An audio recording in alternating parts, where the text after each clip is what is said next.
चलें। ओके जी, निशा को पता चल गया है, और किसको पता चला है? शजिया को पता चल गया है। मेरे ख्याल में बस ये दो तीन लोग ही हैं एक्टिव मेंबर। अनम को भी पता चल गया। जी अनम, आप बताएं जरा, अगर आप सुन रही हैं तो। सर इसका बीटा आंसर है। बीटा आंसर है? है। आपने जो है ना वो क्या कमाल कर दिया है। कोई और आंसर बताए जी। शजिया बताएं आप। अल्फा। अल्फा। ओके। निशा आप बताएं, आपने रिजल्ट किया हुआ सर अल्फा। है। Alpha. Inner most to outer most बात कर रहे हैं, ठीक है। ये हम आगे स्केच करते हैं। उस स्केच के अंदर हम पढ़ेंगे कि हमारे पास जो सेल है, बैक्टीरियल सेल है यानी प्रोकैरियोटिक सेल है। प्रोकैरियोटिक सेल के अंदर हमारे पास जो चीजें मौजूद होती हैं वो कुछ इस तरह से मौजूद होती हैं। अगर हम इसको रिकॉल करें, इसमें इस तरह से आ जाती हैं। मेनली चार डिफरेंट लेयर्स हैं, ठीक है। वन, टू, उसके बाद ये आ गई थ्री, एंड द लास्ट एक और हम कलर चेंज कर लेते हैं, ये आ गई फोर। याद रखिएगा, अगर हम मैं कहूं कि जी सारे के सारे कंपोनेंट जो है वो सेल के अंदर मौजूद हैं, सारे के सारे बैक्टीरिया है। और बैक्टीरिया के अंदर आउटर जो लेयर्स होती हैं, जिसमें स्लाइम, जिसमें कैप्सूल, जिसमें सेल इन्वेलप, जिसके अंदर जो है वो आपके जो है ना वो क्या कहते हैं इसको, बाकी जो चीजें आ जाती हैं, ये सारी की सारी मौजूद होंगी, ठीक है।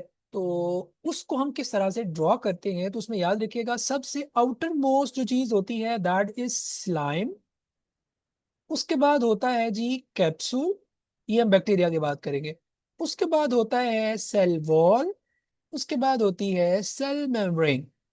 मैं इसको मिनिमाइज करके जरा साइड पे ले जाता हूँ, यहाँ पे।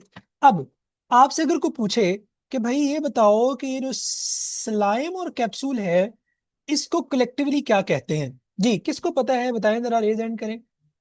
शाबाश शाबाश। उमेहानी को पता है, ठीक है जी। उमेहानी बताएं, आप ही बता दें जल्दी से, ताकि हम टाइम को। Glycocalyx. Glycocalyx, very good. That is glycocalyx, very good. Okay.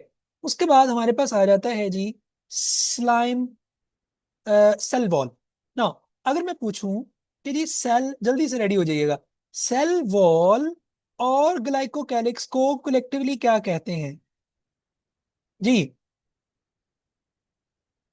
शाबाश। ईमान जरा बताएं सर आप। दोबारा पूछिए, सर क्वेश्चन दोबारा पूछिए। क्वेश्चन ये है, ग्लाइकोकैलिक्स और सेल वॉल को कलेक्टिवली क्या कहेंगे? शाबाश शाबाश।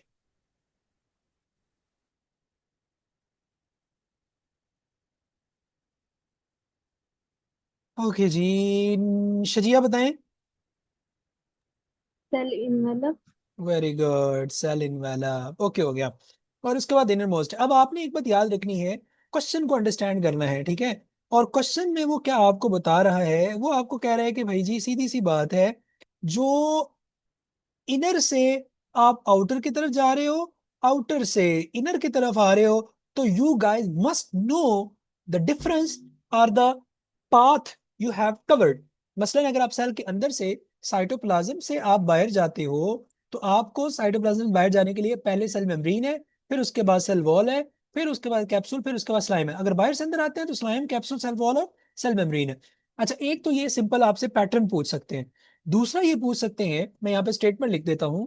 दूसरा आपसे पूछ सकते हैं कि जी what next to plus cell membrane outside, ठीक है, इन इकोलाई, लेट्स सपोज। ठीक हो गया। सो अब इसमें आंसर क्या आएगा भला? What next to cell wall outside in E coli. अब इसमें आंसर क्या होगा? शाबाश, कैप्सूल होगा। ठीक हो गया। सो गुड हो गया, गुड हो गया, गुड हो गया। ठीक है।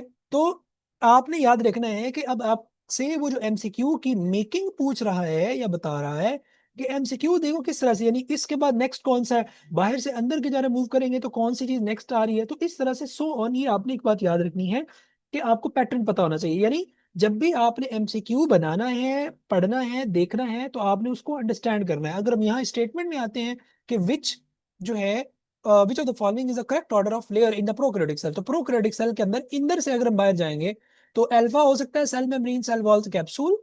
बीटा कैप्सूल, सेल वॉल, ये तो पॉसिबल नहीं है, अंदर से तो नहीं होगा।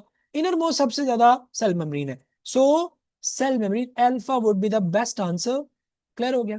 अच्छा, एक दो और एमसीक्यू हैं, जल्दी से बताएं। The capsule found outside the cell wall in some bacteria is primarily composed of. अब देखो, पहले जो एमसीक्यू आया है वो किस तरह से आया है? ये एमसीक्यू आया है एक्चुअल में, उसने लिखा है उसकी जो स्ट्रक्चर के हवाले से है, कि उसकी जो अरेंजमेंट है, उसका जो हिरारकी है, वो किस तरह से बनी हुई है। ठीक हो गया? अब जो अगला एमसीक्यू आ रहा है वो उसने उसके कंपोजिशन से पूछ लिया है कि उन्हीं जो मतलब सेल वॉल है तो वो किससे मिलकर बनी है, सेल मेम्ब्रेन है तो वो किससे मिलकर बनी है, कैप्सूल है तो वो किससे मिलकर बना है, इसी तरह से जो स्लाइम है वो किससे मिलकर बनी हुई है। तो सेम इसी तरह का क्वेश्चन उसने यहाँ पूछ लिया कि भाई ये बताओ, हम मान लेते हैं आपको सारा पता है, so capsule found in cell wall in some bacteria is primary composed of protein, DNA, RNA, polysaccharide, phospholipid. जी, अब इसमें किसको आंसर पता चल गया? रेज हैंड करें जरा, शाबाश, क्विक क्विक क्विक क्विक।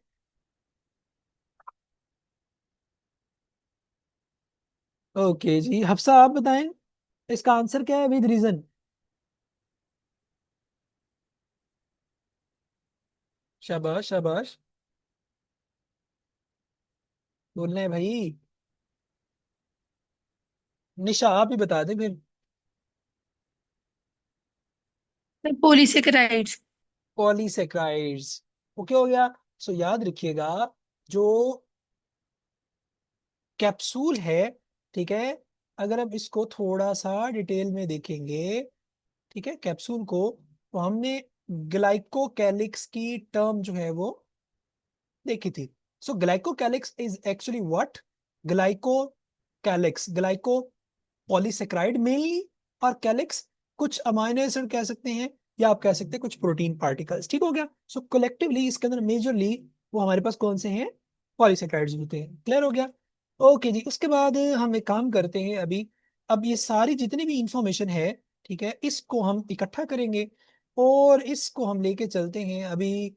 जो कल हमने एक स्केच बनाने की कोशिश की थी, इसी को मैं ओपन करता हूँ ताकि जो है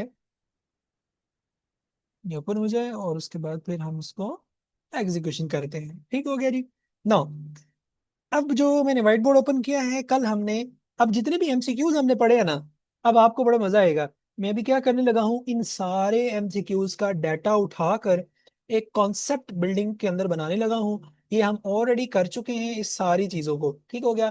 पहले हम थोड़ा सा इसको देखते हैं। ठीक हो गया? जरा ध्यान रखिएगा, हम लोगों ने कल की क्लास में देखा था, ठीक है, हम लोगों ने कल की क्लास में देखा और हमने ये कहा कि भाई जी, जो सेल है, ठीक है, उसको हम प्राइमरली डिवाइड करते हैं प्रोकैरियोटिक एंड यूकैरियोटिक सेल के अंदर। ठीक हो गया? ये हमारी प्राइमरी डिवीजन थी। उसके बाद दूसरी हमने डिवीजन देखी थी, अगर आपको याद हो, हमने कहा कि जी सेल को हम सेलुलर ऑर्गेनाइजेशन की बेस पे भी डिवाइड करते हैं, जिसमें हमने unicellular, colonial, multi cellular divide कर दिया। उसके बाद अगर हम नेक्स्ट मूव करते हैं इस तरह, तो ये न्यूक्लियस की बेस पे भी हमने क्या कर दिया, इसको कैटेगराइज किया, जिसमें हमने कहा न्यूक्लिएटेड होते हैं, ए न्यूक्लिएटेड होते हैं। और देन हमने कहा बेस्ड ऑन द फंक्शन, ये हम अभी नहीं कर रहे थे, या हमने रुक गए थे। So based on the function हमारे पास कौन बताएगा?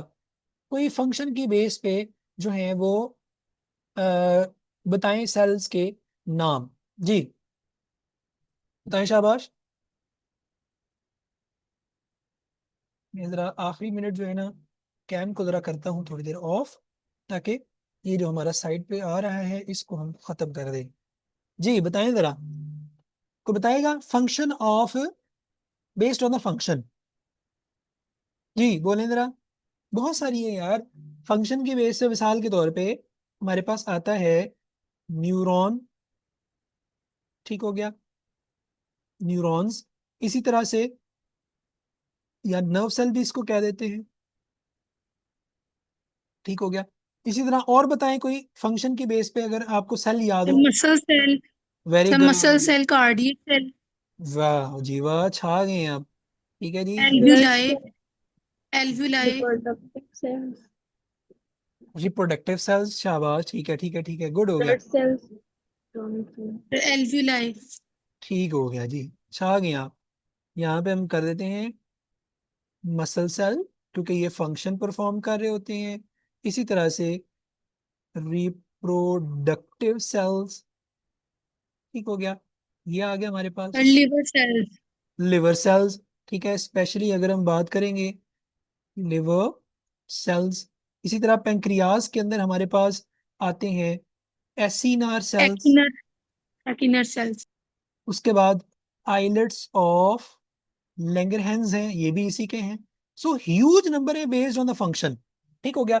सो अगर हम इस सारे स्केच को पढ़ने की कोशिश करेंगे ना, तो ये हमारा बहुत जो है ना, कह लें कि एक कम्प्रिहेंसिव स्केच बन जाएगा। सो हम एक काम करते हैं, एक एक को थॉरली थोड़ा सा देखने की कोशिश करते हैं, ताकि हम हमारा टाइम जो है वो बच जाए। सो सेल से हम स्टार्ट करते हैं, जो हमारा प्राइमरी डिवीजन थी, ठीक हो गया। सो प्राइमरी डिवीजन की अगर हम बात करें, ठीक है, सो मैं इसको यहाँ पे एक्सप्लेन भी करता जाता हूँ, आप लोग जरा ध्यान अटेंटिव रहिएगा। अगर हम बात करते हैं प्राइमरी डिवीजन की, तो प्रोकैरियोटिक सेल की अगर हम बात करेंगे, तो प्रोकैरियोटिक के अंदर, ठीक है, हमारे पास, याद रखिएगा, दो मेन आप कह सकते हैं फर्दर कंपोनेंट होते हैं प्रोकैरियोटिक सेल के। अच्छा, बिफोर गोइंग इनटू डिटेल, हमारे पास एक और चीज आ जाती है, इसको जो है वो हम इस तरफ लगा लेते हैं, ताकि मैं कलर में, ओके जी,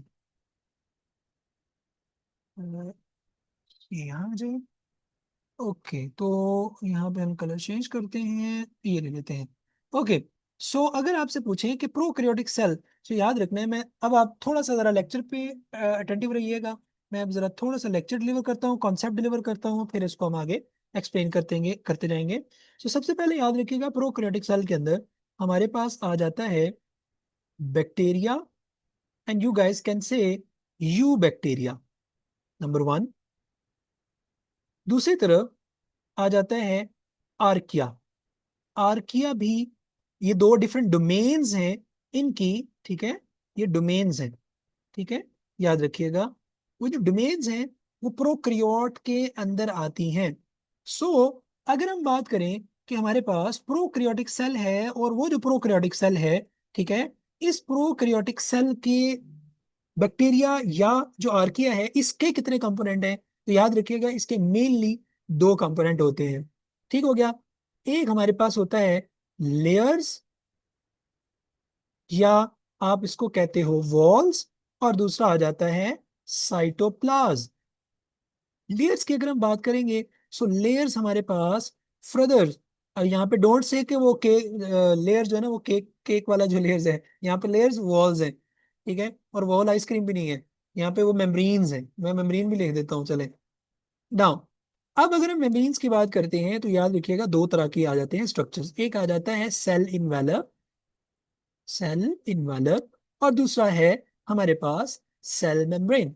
सेल इनवेलप की अगर हम बात करेंगे, तो इट इज फर्दर सब डिवाइडेड इनटू ग्लाइकोकैलेक्स एंड, याद रखिएगा, सेल वॉल।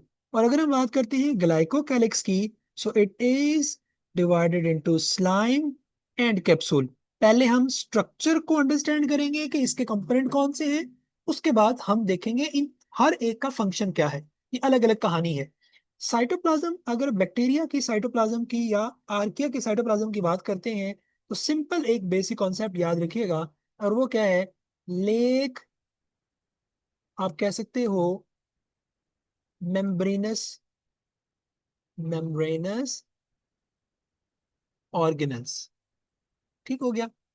उसके बाद आते हैं यूकैरियोट में। अब यूकैरियोट में ये कहानी थोड़ी सी डिफरेंट होती है, और वो किस तरह से, कि इसके अंदर हमारे पास जो यूकैरियोट्स हैं, इसमें याद रखिएगा आ जाता है जी, अगेन लेयर्स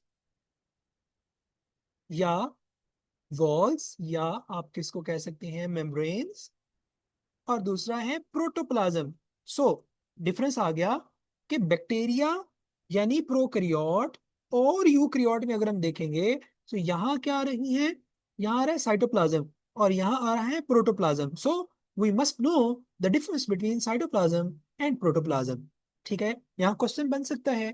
ठीक है, मैं सिर्फ स्टेटमेंट अभी बोलूंगा ताकि आप लोगों को, क्योंकि हमने क्वेश्चंस पहले डिस्कस कर लिए हैं, अभी मैं आपको वैरायटी बताता जाऊंगा कि किस किस तरह से क्वेश्चन जो है वो पॉसिबल आ सकता है। ठीक है, जो बनता है। सो आपसे पूछ सकते हैं कि जी साइटोप्लाज्म और प्रोटोप्लाज्म में कौन कॉम्प्रिहेंसिव है, तो आंसर क्या होगा, प्रोटोप्लाज्म कॉम्प्रिहेंसिव है। ठीक हो गया। सो अगर हम सेल मेम्ब्रेन की बात कर लें, तो यहाँ सॉरी लेयर्स की बात करेंगे, तो लेयर्स में दो मेन लेयर्स होती हैं, एक है सेल वॉल और दूसरी है सेल मेम्ब्रेन। ठीक है, और अगर हम यहाँ यूकैरियोट की एग्जांपल स्टडी करना चाहें, तो हमें पता है कि इनके अलावा मिसाल के तौर पे फंजाई हो गया, हमारे पास एनिमल सेल हो गया, इसी तरह प्लांट सेल हो गया, इसी तरह से एल्गल सेल हो गया। ठीक हो गया। So they all are, algal cell के साथ आप ये भी कर सकते हैं प्रोटिस्ट्स हो गए। ठीक है, so they all are what, they are eukaryotes, याद रखना। सो प्रोटोप्लाज्म की अगर हम बात करेंगे, तो प्रोटोप्लाज्म के फर्दर दो मेन कंपोनेंट हैं। एक हमारे पास होता है जिसको हम कहते हैं साइटोप्लाज्म, और दूसरा हमारे पास है जी न्यूक्लियस। सो इससे हमें ये चीज मिल गई कि जो प्रोटोप्लाज्म है दैट इज इक्वल्स टू, अगर हम इसकी इक्वेशन शॉर्ट सी जनरेट करें, so that equation might look like that, this colour, और ये हो सकता है protoplasm is equal to cytoplasm plus nucleus. और अक्सर औकात अगर आप प्रीवियस क्वेश्चन देखोगे तो उसमें से ये इस तरह से आ जाता है, प्रोटोप्लाज्म इज इक्वल टू जी, नीचे लिखा था साइटोप्लाज्म न्यूक्लियस। ठीक हो गया, न्यूक्लियस है, छोड़ नहीं समझ लेना। ठीक है, NUCLEUS। ठीक हो गया ना। इसी तरह से साइटोप्लाज्म इधर आ जाएगा, न्यूक्लियस के बारे में पूछ लेता है, तो साइटोप्लाज्म इस तरह से कि मिसाल के तौर पे कहते हैं cytoplasm is equal to protoplasm minus nucleus, protoplasm plus nucleus, protoplasm other nucleus, so on. तो ये इक्वेशन आपने इसको अपडेट करते जाना है। अच्छा, इसी तरह अगर हम साइटोप्लाज्म में चलते हैं, सो साइटोप्लाज्म में हमारे पास होते हैं जी ऑर्गेनल्स, और ऑर्गेनल्स का हमें पता है, they organelles are actually both types, यानी इनके अंदर जो है वो मेम्ब्रेनस भी होंगे और नॉन मेम्ब्रेनस भी होंगे। सो यहाँ अगर हम बात करें साइटोप्लाज्म के अंदर क्या क्या चीजें हैं, एक हमने कहा ऑर्गेनल्स हैं। ठीक हो गया, इसको मैं इस तरह कर लेता हूँ, ऑर्गेनल्स हैं, और ऑर्गेनल्स के बाद दूसरी चीज साइटोप्लाज्मिक कंपोनेंट्स हैं। ऑर्गेनल के अलावा साइटोप्लाज्म के अंदर जो है वो साइटोसोल, साइटोजेल, ठीक है, ये जब हम इंडिविजुअली हर एक को एक्सप्लेन करेंगे देन आपको समझ आ जाएगी कि अच्छा ये सारी चीजें क्या होती हैं। बाकी इसके अंदर वाटर, सो ऑन, और बहुत सारी चीजें मौजूद हैं। ऑर्गेनल्स की अगर हम बात करें, सो ऑर्गेनल्स जो है याद रखिएगा हमारे पास होते हैं दो तरह के, एक है मेम्ब्रेनस और दूसरे हैं नॉन मेम्ब्रेनस। ठीक हो गया, जो मेम्ब्रेनस हैं ये होते हैं फर्दर दो तरह के, कुछ होते हैं हमारे पास सिंगल, ठीक हो गया, ये आ गया जी सिंगल, और कुछ होते हैं हमारे पास डबल मेम्ब्रेनस। ठीक हो गया। सो अगर हम इनको यहाँ पे ही कैटेगराइज करके निकले, तो नॉन मेम्ब्रेनस हमारे पास और डबल मेम्ब्रेनस, ठीक है, कौन कौन से हैं, कोई बताना गवारा करेगा, कोई किसी को पता हो, चले मैं पूछ लेता हूँ।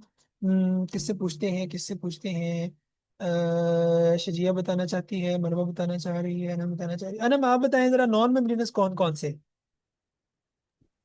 राइबोसोम होती है और न्यूक्लियस और साइटोस्केलेटन भी होता है शाबाश, और और सेंट्रियोल्स। सेंट्रियोल्स, और बोलते जाए शाबाश, बस मुझे तो नहीं आ गया। और नहीं आ रहा। न्यूक्लियोलस है, सेंट्रियोल्स है, साइटोस्केलेटन आपने बोला है, गुड हो गया। चलें जी, अभी जल्दी से रेज एंड करें, सिंगल कौन कौन है, सॉरी सिंगल और सिंगल ऑर्गेनल कौन कौन से हैं, बताएं जी। अनम को पता चला है, निशा को पता चला है, शजिया को भी पता चल गया। चलिए पहले डबल वाले बताएं जरा, शजिया डबल मेम्ब्रेनस कौन से हैं वो बता दो, बाकी फिर हम कर लेंगे। माइटोकॉन्ड्रिया, ठीक है, और क्लोरोप्लास्ट और न्यूक्लियस, न्यूक्लियोलस, है न्यूक्लियोलस भी। न्यूक्लियस। हाँ न्यूक्लियस, ध्यान से जरा। ओके जी, सो वेरी गुड, ठीक बताया। हमारे पास इसमें आ जाएगा, मैं इसमें कलर चेंज कर लेता हूँ जरा। तो इसमें जी आ जाता है, अल्लाह भला करे आपका, माइटोकॉन्ड्रिया। माइटोकॉन्ड्रिया। इसी तरह से सेकंड वन इज प्लास्टिड। अब प्लास्टिड्स में जितनी भी टाइप्स आती है ना, क्लोरो क्रोमो सारी, ठीक है, क्रोमो, क्लोरो और ल्यूको, ये सारी डबल मेम्ब्रेनस है। उसके बाद जो थर्ड है वो न्यूक्लियस है। पीछे हमने न्यूक्लियस लिखा है, वो न्यूक्लियस हमने स्ट्रक्चर के रेफरेंस से लिखा है या हमने मेम्ब्रेन के रेफरेंस से लिखा है। अब जितने बाकी रह गए हैं ना, वो सारे अगर हम उठाएं और उठाने के बाद हम यहाँ ऐड कर दें, मिसाल के तौर पे हमारे पास है जी ईआर है, हमारे पास गोल्जी ऑपरेटस है, हमारे पास लाइजोसोम है, इसी तरह हमारे पास पर ऑक्सीजोम है, इसी तरह हमारे पास ग्लाई ऑक्सीजोम है, इसी तरह हमारे पास वैक्यूल है। ठीक हो गया। और कोई अगर आपके माइंड में आ रहा हो जी, शाबाश, बोलने की कोशिश करें जरा, बोल दें अगर कोई रह गया तो। सो चले इसको हम यहाँ पे देख लेते हैं। ठीक है, तो ये हमारे पास क्या है, ये ओवरऑल क्या आ गई जी हमारे पास, सेल की, इसको मैं थोड़ा जूम इन करूं ताकि आपको याद रह जाए। सो ये हमारे पास क्या है, सेल का प्राइमरी स्ट्रक्चर है। इसके अंदर हमारे पास क्या आ रहा है कि किस तरह से ये डिवाइडेड है। ठीक हो गया, ये तो एक बेस है जिसके अंदर हमने ये पूरा स्ट्रक्चर बनाया कि जिसके अंदर हमने कहा प्राइमरली। ठीक हो गया, उसके बाद प्रोकैरियोट, फिर यूकैरियोट, और इस तरह से सो ऑन, ये किस तरह से हमारे पास आ जाता है। ठीक हो गया। नाउ अब जो है, अगर हम बात करें, इसको आगे लेके चलते हैं। ठीक है, ये हमारे पास आ गई जी डिवीजन। ठीक है जी।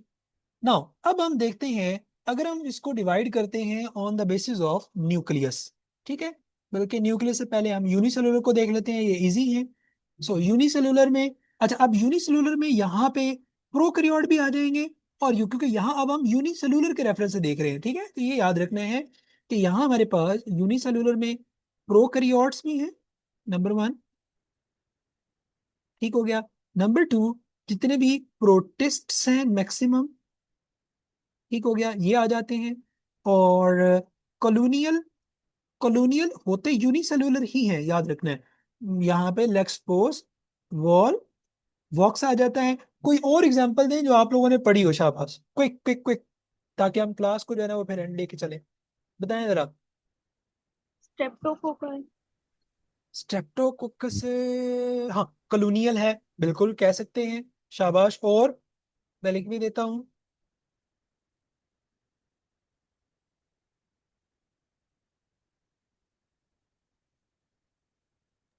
सर बैसिला है बैक्टीरिया। जो कॉलोनी में रह रहे हैं, जिस तरह भी जितने भी कॉलोनियल है ना, मिसाल के तौर पे जिस तरह आपने बैक्टीरिया की टाइप्स पढ़ी हुई है, ठीक है, जिसके अंदर आपकी आ जाती हैं जो स्ट्रेप्टोकोकस, जो अभी इन्होंने बोला, ठीक है, वो कॉलोनी है। इसी तरह से लैक्टोबैसिलस। लैक्टोबैसिलस। लैक्टोबैसिलस जो कॉलोनी की फॉर्म में होगा, यानी वो यहाँ आ जाएगा। ठीक है, और मल्टी सेलुलर, इसमें कौन से आ जाएंगे बताएं जरा। Plant and animal. Animal plants आ सेल्स, जाते हैं, प्लांट सेल्स। वेरी गुड, शाबाश, गुड हो गया। ठीक है, एलजी, फंजाई। प्लांट आ गया, ठीक है, फंजाई आ गया, ठीक है, हमारे पास algae, animal. Not all algae, some of algae हम लिखेंगे। ठीक है, सम ऑफ एलजी, ठीक है। तो इस, जो बाकी एलजी होते हैं वो मल्टी सेलुलर नहीं होते। नहीं, जिस तरह यूग्लिना है ना, अब यूग्लिना जो है ये एलजी है मगर यूनिसेलुलर है, समझ आ गई ना। इसी तरह से क्ले मेडोमोनास है, ये मतलब वो फोटोसिंथेटिक जो हमारे पास है ना एलजी, कुछ है यूनिसेलुलर है, सारे हम ना मल्टी सेलुलर कहते हैं ना इनको यूनिसेलुलर, यानी डिवीजन में आ जाते हैं। ठीक हो गया। अच्छा खैर, ऊपर चलते हैं न्यूक्लियस में। सो न्यूक्लियस के बेस पे जो डिवीजन की जाती है, ठीक है, अगर हम इसको कैटेगराइज करें, तो हमें पता है ए न्यूक्लिएटेड में कल आप लोगों ने एग्जांपल लिखवाई थी मैच्योर आरबीसी की। ठीक हो गया, वेरी गुड, हम उसी को एक लिख लेते हैं, टाइम शॉर्ट है हमारा। उसके बाद हम आ जाते हैं हमारे पास सीव ट्यूब सेल्स की। ठीक हो गया। और न्यूक्लिएटेड में अगर हम चलते हैं तो न्यूक्लिएटेड में भी हमने काफी एग्जांपल्स नोट की थी, जिसके अंदर हमने ये कहा था यूनी न्यूक्लिएटेड होते हैं। ठीक है, यूनी, ठीक है, इस तरफ कर लें हम, हाँ ठीक है। एक आ जाता है हमारे पास यूनी न्यूक्लिएटेड, यूनी न्यूक्लिएटेड। ठीक हो गया। इसके बाद हमने कहा था बाई न्यूक्लिएटेड होते हैं। अब आप लोगों ने जल्दी से सोचना है, यूनी न्यूक्लिएटेड की एग्जांपल दे मुझे। फिर है मल्टी न्यूक्लिएटेड, और उसके बाद है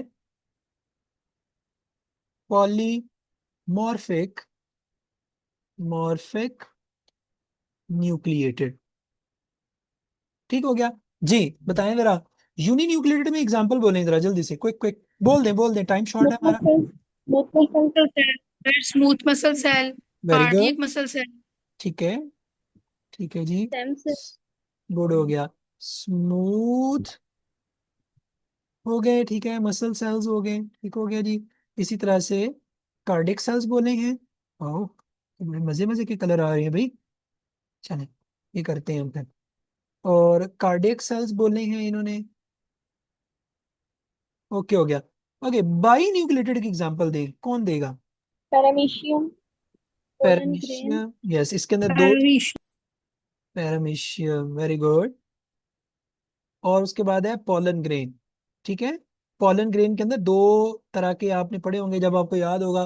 ठीक है, कि किस तरह से एक पॉलन जब फॉल करता है तो वो पॉलन जब निकलता है तो पॉलन ट्यूब होती है उसके अंदर, और एक जनरेटिव न्यूक्लियाई होता है। ठीक है, ओके, मल्टी न्यूक्लिएटेड की एग्जांपल दो जी। जी बताएंगे। Skeletal muscle cells. तो skeletal muscle cell. Very good, skeletal muscle cells. Okay हो गया। इसी तरह से आ जाता है एक और, आप लोगों ने बोन सेल्स पढ़े थे, बोन सेल्स में भी एक मल्टी न्यूक्लिएटेड होता है,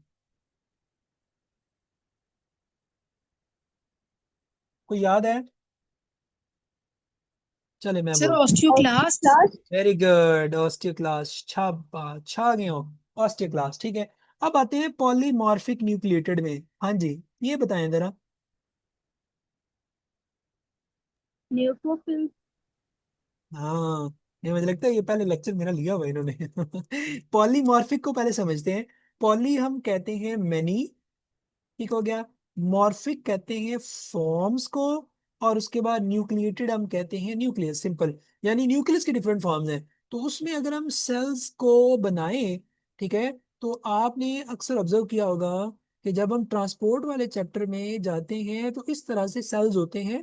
ठीक है, ये नॉर्मली सेल जो हैं दे आर एक्चुअली ग्रेनेलोसाइट्स, ग्रेनेलोसाइट्स, और इसमें बेजो एसिनो न्यूट्रो, ठीक हो गया, न्यूट्रो फिल्स आ जाएगा। ठीक हो गया। इसी तरह से ये अभी भी हम फिल्स ऐड कर देते हैं।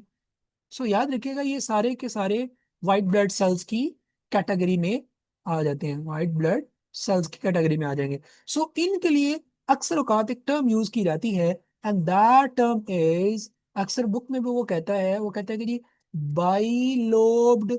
ठीक हो गया, आप लोगों ने सुना होगा।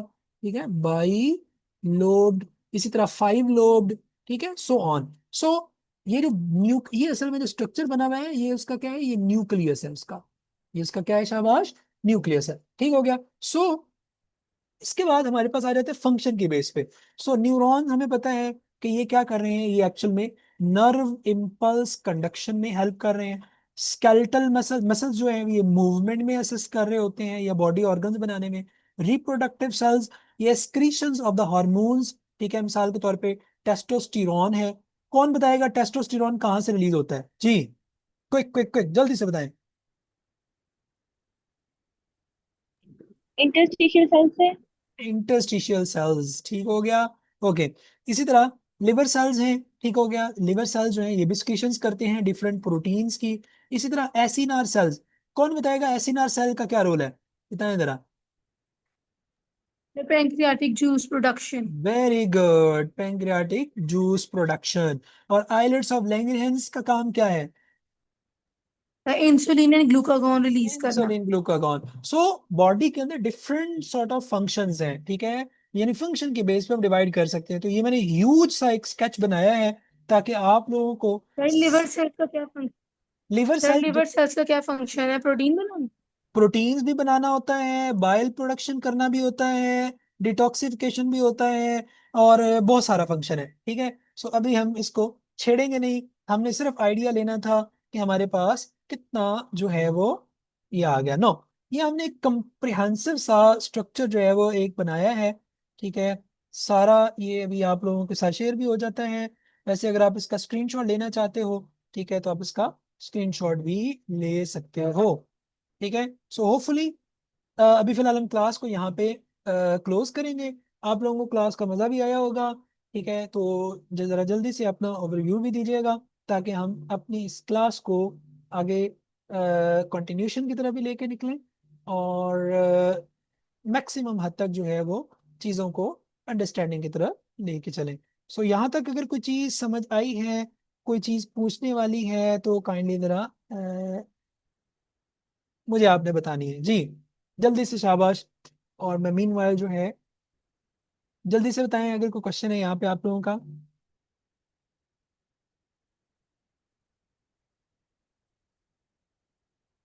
ओके जी, स्टूडेंट क्वेश्चंस ले लेते हैं, हम इस रिकॉर्डिंग को जरा ऑफ कर लेते हैं। Stop. Yes sir, that's all. Okay.